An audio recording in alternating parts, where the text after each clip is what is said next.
తుంగతుర్తి పంచాయతీపై నివేదికను TPCC chief కు సమర్పించారు జగ్గారెడ్డి. తానిచ్చిన నివేదిక ఒకరికి అనుకూలం, ఇంకొకరికి వ్యతిరేకం కాదన్నారు. తుంగతుర్తి గొడవపై తుది నిర్ణయం పీసీసీ చీఫ్దే అన్నారు జగ్గారెడ్డి.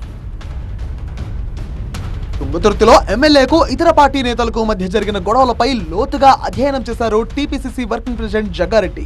మండల పార్టీ నేతల నుంచి మంత్రుల వరకు అభిప్రాయాలను తీసుకుని టీపీసీసీ చీఫ్ మహేష్ కుమార్ గౌడ్ కు 7 పేజీల నివేదికను ఇచ్చారు జగ్గారెడ్డి. 30-40 అందరి అభిప్రాయాలు జోడీకరించి అందులో రాసి పీసీసీ ప్రెసిడెంట్ గారికి ఇవ్వడం జరిగింది. అంటే ఒకరికి పాజిటివ్, ఒకరి నెగిటివ్ కాదు.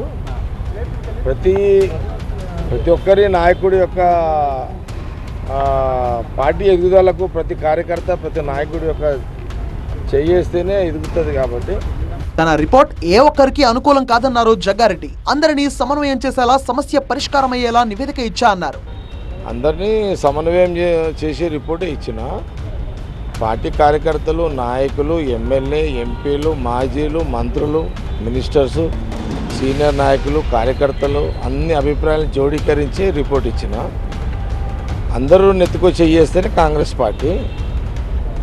ఒక వ్యక్తి నేనే నడిపిస్తా అని నేను అనుకున్న తప్పే. అది నెత్తుకొచ్చి చేస్తేనే కాంగ్రెస్ పార్టీ. మండలాధ్యక్షుల నియామకం విషయంలో ఎంపీ చామల కిరణ్ కుమార్ రెడ్డికి, మందుల శామ్యుల్కి మధ్య జరిగిన గొడవ ఎస్సీ ఎమ్మెల్యేలపై ఇతర నేతలు వివక్ష చూపుతున్నారన్న విమర్శల వరకు వెళ్ళింది. అయితే నియోజకవర్గానికి ఎమ్మెల్యేనే బాస్ అన్న జగ్గారెడ్డి ఆ తర్వాతే ఎంపీ, మంత్రులు అని స్పష్టం చేశారు. కోమటిరెడ్డి రాజగోపాల్ రెడ్డి, శామ్యుల్ గొడవ పైన జగ్గారెడ్డి స్పందించారు. రాజగోపాల్ రెడ్డి కేవలం మునుగోడు ఎమ్మెల్యేగా మాత్రమే చూడొద్దన్నారు.